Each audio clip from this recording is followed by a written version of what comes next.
جیسے رب تعالیٰ فرماتا ہے اے ایمان والو زیادہ گمان کرنے سے بچو، اے ایمان والو زیادہ گمان کرنے سے بچو۔ گمان کرنا، کچھ بھی سوچنا کسی کے بھی متعلق، اس کی لیمٹس ہیں، اور خاص طور پر مومنین کے لیے کس طرح سے سوچے۔ ایسا نہیں ہے کہ تم اپنی عقل کے پردوں کو یا اپنے دماغ کے گھوڑے کو دوڑاتے رہو، جو چاہے من میں آئے جس کے بارے میں سب سوچتے رہو۔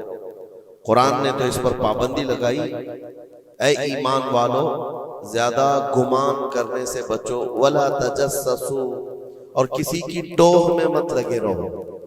تجسس کس کو کہتے ہیں؟ جاسوسی کرنا، کون کہاں جا رہا ہے، کہاں سے آ رہا ہے، اس کے گھر میں کتنے لوگ ہیں، کس وقت ان کے گھر میں کیا کیا ہوتا ہے، تمہیں اس کے بارے میں اللہ نے حکم نہیں دیا، لیکن بھائیوں کی ٹوہ میں لگے رہنا بہت بڑا گناہ ہے، گناہ کبیرہ میں ہے۔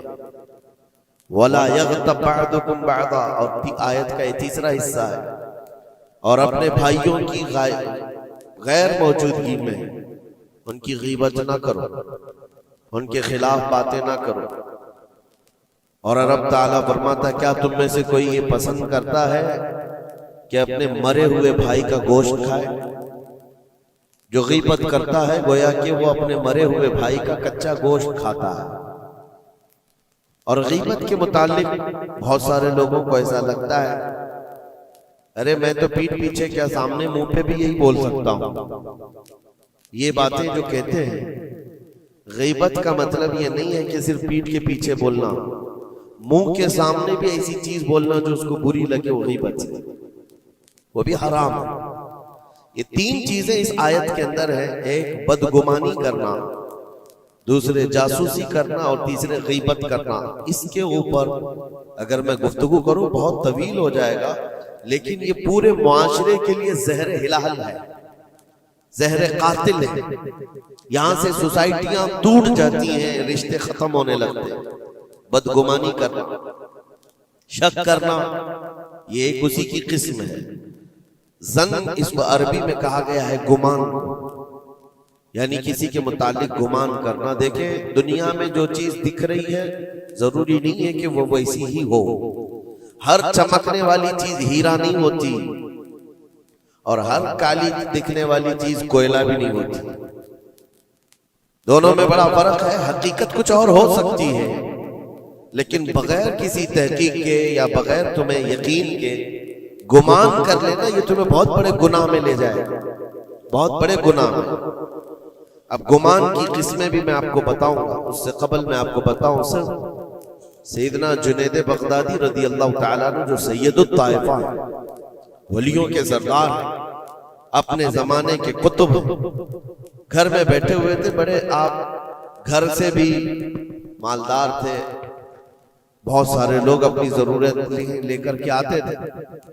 دوپہر کا وقت تھا، ایک مانگنے والا آپ کے دروازے پر آیا، آپ کو جو دینا تھا وہ دے دیتے، لیکن آپ نے اس کو خیرات دینے کے وقت دل میں یہ سوچا کہ ہٹا کٹا آدمی ہے، کما کر کھا سکتا ہے، اس کو یہ بری لت کہاں سے پڑ گئی، یہ کیسا آدمی ہے۔ بہرحال اس کو جو خیرات دینی تھی دے دیا، وہ بندہ چلا گیا، خیرات لے کر چلا گیا۔ اب واپس آپ اپنے گھر آئے، اور جیسے ہی آپ آئے نیند لگ گئی، آپ سو گئے۔ آپ کے سونے کے بعد آپ نے خواب دیکھا کہ میدان محشر قائم ہو چکا ہے، حساب کتاب ہو رہا ہے، لوگوں میں نفسا نفسی کا حال ہے، فرشتے کچھ کو پکڑ کر لے جا رہے ہیں، کچھ کا حساب کر رہے ہیں۔ اور جب حضرت جنید بغدادی کا نمبر آیا تو دو فرشتے بہت بڑی تھال لے کر کے آئے، جس میں کچا گوشت تھا اور خون ٹپک رہا تھا۔ جنید بغدادی سے کہا گیا کہ یہ لو، اس کو کھاؤ۔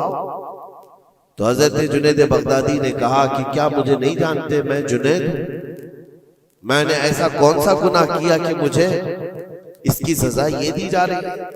فرشتوں نے کہا اے جنید، کیا اپنے مومن بھائی کے بارے میں آج دن میں آپ نے برا گمان نہیں کیا؟ جو آپ کے دروازے پر آیا اس کے متعلق آپ نے بدگمانی نہیں کی؟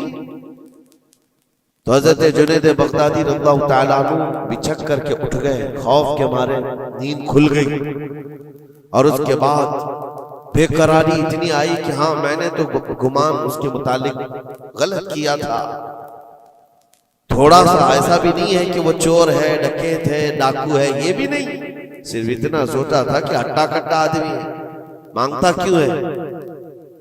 حضرت جنید بغدادی اپنے گھر سے نکلے اس فقیر کو ڈھونڈنے کے لیے کہ جو میرے گھر آیا تھا، اور اس کے بعد ڈھونڈتے ہوئے اس کے پاس پہنچ گئے، جا کر کے اس سے معافی طلب کی، کہا کہ آج تو جو گھر پر آیا تھا میں نے تیرے متعلق یہ گمان کیا تھا کہ تو ہٹا کٹا آدمی ہے اور مانگ کر کھا رہا ہے۔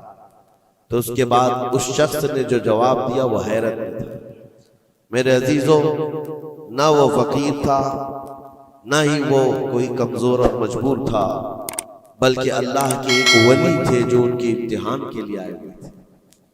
حضرت جنید بغدادی رضی اللہ تعالیٰ عنہ کو اس سے زیادہ مال انہوں نے لوٹایا اور کہا اے جنید، تیرے مقامات کو اگر کوئی چیز ختم کرتی ہے تو مومنین کے متعلق بدگمانی کر، اگر تو آج یہاں نہ آتا تو تیرے مقامات روک دیے جاتے، آگے تم نہ معرفت و طریقت کے راستے پر بڑھ سکتے، کیونکہ یہ مرض ہے، یہ بیماری ہے، اس بیماری نے تو ہمارے معاشرے کو خراب کیا ہوا ہے۔